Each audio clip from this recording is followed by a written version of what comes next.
Bismillahirrahmanirrahim. Assalamualaikum warahmatullahi wabarakatuh. Pemirsa Layak TV, ayahanda dan bunda, Alhamdulillah kita masih diberi kesempatan oleh Allah untuk berbagi informasi. Kali ini terkait dengan analisis data kualitatif. Hal apa yang harus kita perhatikan terkait dengan analisis data kualitatif? Pertama, sekali yang harus kita pahamkan tentang data kualitatif. Apa ini yang harus kita ketahui terkait dengan data kualitatif? Data kualitatif otomatis diperoleh dari hasil pengumpulan data dan informasi dengan menggunakan berbagai metode pengumpulan data. Yang sudah kita ketahui ada metode pengamatan, kemudian wawancara kualitatif, kemudian diskusi kelompok terfokus. Ada satu metode juga yang menjadi penting bila kita memiliki informan yang mungkin belum mampu menyampaikan pendapatnya secara langsung, tetapi dapat diupayakan melalui menggambar atau melalui tulisan atau melalui karya-karya tertentu yang kemudian yang dapat kita jadikan sebagai data yang perlu kita analisis. Itu juga menjadi penting. Kemudian yang kedua, semua data dan informasi yang diperoleh itu dianalisis. Jadi tidak ada satupun data yang terbuang. Dan ini yang kemudian nanti akan terlihat bagaimana laporan dari penelitian kita itu sudah komprehensif atau memiliki keterbatasan. Nah, itu juga perlu kita harus sampaikan, dan itu menjadi satu titik kelemahan dari penelitian ini juga harus kita ceritakan, sehingga peneliti yang akan melakukan penelitian ulang terhadap apa yang kita teliti ini, dia akan melengkapi kekurangan-kekurangan yang dia temukan. Itu yang menjadi penting di hal kedua terkait dengan data kualitatif. Kemudian, pada proses analisis data, peneliti harus memperhatikan pertama, transkrip wawancara. Transkrip wawancara ini menjadi sangat penting, juga dilengkapi dengan catatan-catatan penting. Itu yang pertama. Yang kedua adalah transkrip diskusi kelompok terfokus atau terarah. Kita harus lengkap transkripnya.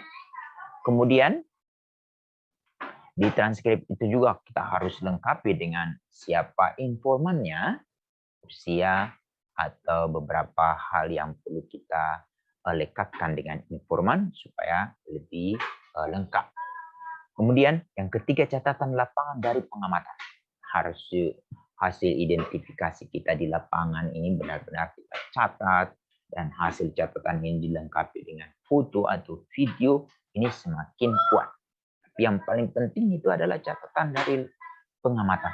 Jadi kita harus memiliki catatan, kita menemui siapa, jam berapa, lalu apa yang ada di lapangan, kejadian-kejadian yang terjadi, peristiwa yang terjadi, lalu kemudian itu di mana tempatnya, lalu yang sedang kita amati siapa saja. Itu juga harus kita gambarkan secara utuh supaya kita tidak salah di dalam proses analisis data nanti.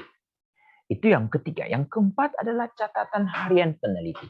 Ini jangan hanya mengandalkan catatan lapangan, tapi juga catatan harian terkait dengan rencana-rencana yang kita lakukan, bagaimana kita mempersiapkan diri, dan bagaimana situasi lapangan pada saat kita melakukan pengamatan, bagaimana situasi lapangan pada saat kita melakukan wawancara mendalam, bagaimana situasi lapangan pada saat kita sedang melakukan diskusi kelompok terfokus atau terarah. Ini semua harus tercatat secara rapi.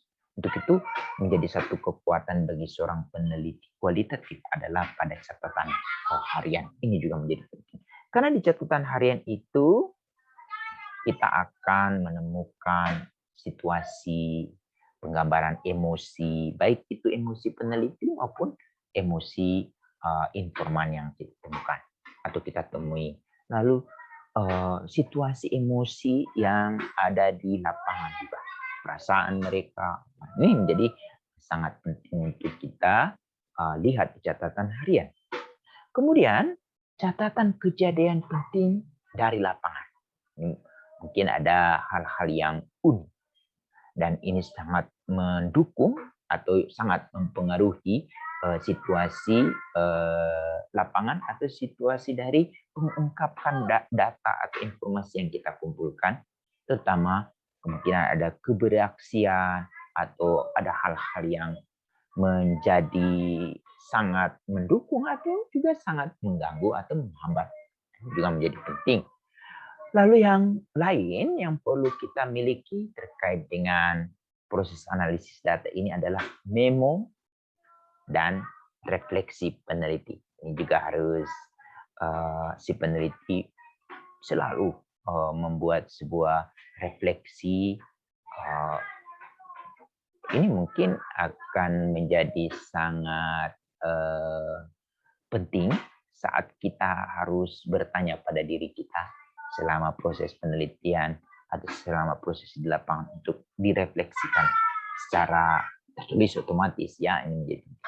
Kemudian yang terakhir adalah rekaman video atau rekaman audio. Jangan sampai ini hilang. Lalu kemudian kalau bisa kan setiap file audio itu selalu ada tanggal, tapi menjadi penting juga di handphone kita aktifkan lokasi, position location yang kemudian akan memudahkan kita untuk men-tracing data yang kita sudah kumpulkan. Kemudian dalam analisis data kualitatif, kata-kata dibangun dari hasil wawancara atau pengamatan terhadap data yang dibutuhkan untuk dideskripsikan dan dirangkum.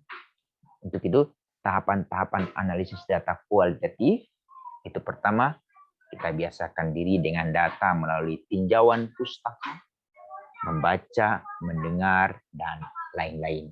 Itu yang pertama. Yang kedua, transkrip wawancara dari perekam. Kita harus cek apakah sudah utuh transkrip ini, sudah sesuai tidak dengan rekaman. Yang ketiga adalah pengaturan dan indeks data yang telah diidentifikasi. Ini indeks ini sudah mulai kita harus susun secara terstruktur dan sistematik. Dan kita harus tahu arti-arti indeks yang kita sudah buatkan. Lalu kemudian perlu juga kita harus buat anonim dari yang sensitif, data sensitif. Anonim bisa saja nama, atau bisa saja jenis kelamin, atau umur, atau ada hal-hal lain yang menjadi temuan kita di lapangan. Itu kita harus buatkan anonim. Kemudian coding. Nah, coding ini menjadi tahap selanjutnya harus juga sudah mulai kita buatkan. Ini coding atau ada tanda simbol-simbol yang harus juga kita persiapkan.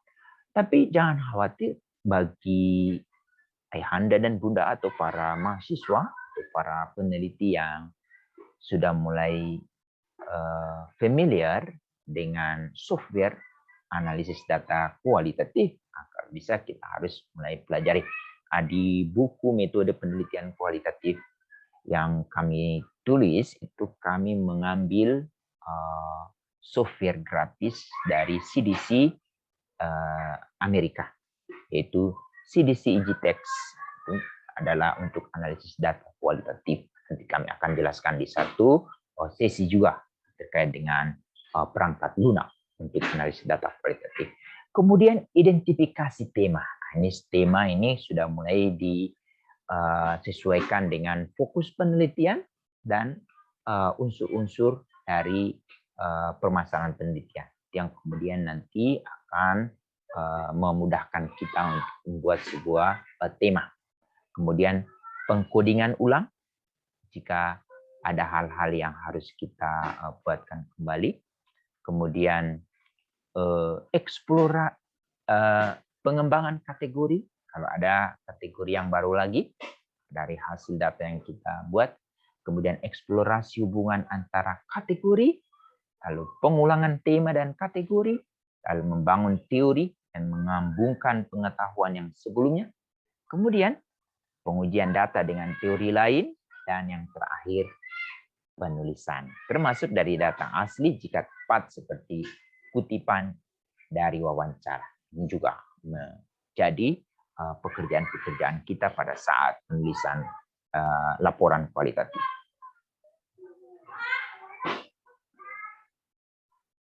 Ada beberapa hal yang harus kita perhatikan terkait dengan tahapan analisis data. Itu proses pengumpulan data dalam analisis data kualitatif dibagi menjadi 4 tahapan penting. Ini menurut Lese dan Luf tahun 2021. Pertama adalah transkrip. Jadi kita persiapkan semua transkrip. Lalu kemudian pengorganisasian data untuk mulai kita kumpulkan ini data terkait dengan permasalahan ini, terkait dengan fokus penelitian ini, atau terkait dengan sub fokus penelitian. Kemudian yang ketiga adalah pengenalan. Jadi pengenalan membaca, lalu kemudian sudah mulai di Stabilo, atau kalau kita di laptop hasil transkrip itu kita mulai highlight. Kemudian yang terakhir adalah coding. Coding ini menjadi sangat penting. Dalam pengkodian nanti kita akan coba kita kumpulkan ini masih kategori yang bebas. Jadi bebas itu belum masuk ke fokus-fokus penelitian. Kita masih, misalnya kita temukan data ini sepertinya belum perlu dikategori, tapi dia masih bebas dulu. Jadi ada kelompok bebas. Itu biasanya banyak sekali. Tapi jangan lupa ya, pada saat dalam meng-highlight itu, kalau kita sudah memiliki software NVivo atau CDC EasyText, itu kata-kata yang kita highlight atau yang kita stabilo itu akan terkumpul lengkap dengan informasi itu dari informan mana. Nah, itu akan diketahui. Lalu data itu apa yang kita stabilo itu dari wawancara yang di bagian ke mana. Itu ada garis, ada row, ada kolom, ada row. Kita akan tahu semua. Lalu kemudian coding tree. Nah, tree ini sudah dalam bentuk sebuah pohon masalah, seakan-akan seperti itu, atau kita buat pohon dari tema penelitian kita, fokus penelitian kita kumpulkan, misalnya akan melakukan penelitian tentang resiliensi anak usia dini. Bagaimana membangun resiliensi anak usia dini ini? Kan kita kelompokkan ke dalam keamanan, lalu persahabatan, pendidikan, nilai-nilai positif, kemudian kompetensi sosial. Nah, kita kalau sudah tahu itu, dia masuk ke kelompok keamanan, dia masuk ke persahabatan, dia masuk ke pendidikan, dia masuk ke nilai-nilai positif, lalu kemudian ke kompetensi. Itu sudah masuk ke cabang-cabang dari pohon atau fokus penelitian. Lalu kemudian case. Nah, case ini biasa kita bisa jadikan satu box. Jadi kita kumpulkan, ini dapat disebut sebagai sebuah cerita yang nanti kita akan susun secara rapi. Nah, ini semua akan termudahkan kalau selalu kita pastikan kita menguasai file ini. Jadi penamaan file juga menjadi penting, disesuaikan dengan nama informan, usia informan, dan sekalian informan juga harus kita akan pastikan. Ini pengkodingan. Jadi gampang sekali. Free, tree, case. Dan ini yang kemudian pada saat kita akan menuliskan sebuah laporan, itu akan mudah untuk kita himpun. Kemungkinan yang free ini bisa kita menjadi nihilkan bila kita sudah dapat menemukan ini, sepertinya ini masuk di bagian keamanan, di bagian persahabatan, bagian pendidikan, di bagian nilai-nilai positif, nilai-nilai kompetensi dari resiliensi seorang anak usia dini. Akhirnya lengkap. Dan yang case ini mungkin bisa saja difokus bahasan terkait dengan persahabatan atau nilai-nilai positif atau di kompetensi diri, kompetensi sosial dari seorang anak. Ini yang terkait dengan coding. Lalu yang terakhir yang harus kita perhatikan terkait dengan analisis data penelitian kualitatif. Menurut Spreadley dan Glaser dan Strauss, pertama, analisis domain, itu domain analisis, peneliti untuk memperoleh gambaran umum tentang data untuk menjawab fokus penelitian. Itu domain analisis. Lalu analisis taksonomi, memahami domain-domain tertentu sesuai dengan fokus masalah atau sasaran penelitian. Lalu yang ketiga, analisis konvensional. Itu kontraskan antar unsur dalam ranah yang diperoleh terkait dengan data ya. Terakhir, analisis tema kultural atau discovering cultural themes, memahami gejala-gejala yang khas dari analisis data sebelumnya. Nah, ini bisa kita gunakan buku metode etnografi yang diterjemahkan oleh Pak Profesor Amir dari Universitas Indonesia, karya dari Spreadley. Demikian sampai di sini. Semoga penjelasan kami bermanfaat. Sampai jumpa insya Allah pada sesi-sesi berikutnya. Assalamualaikum warahmatullahi wabarakatuh.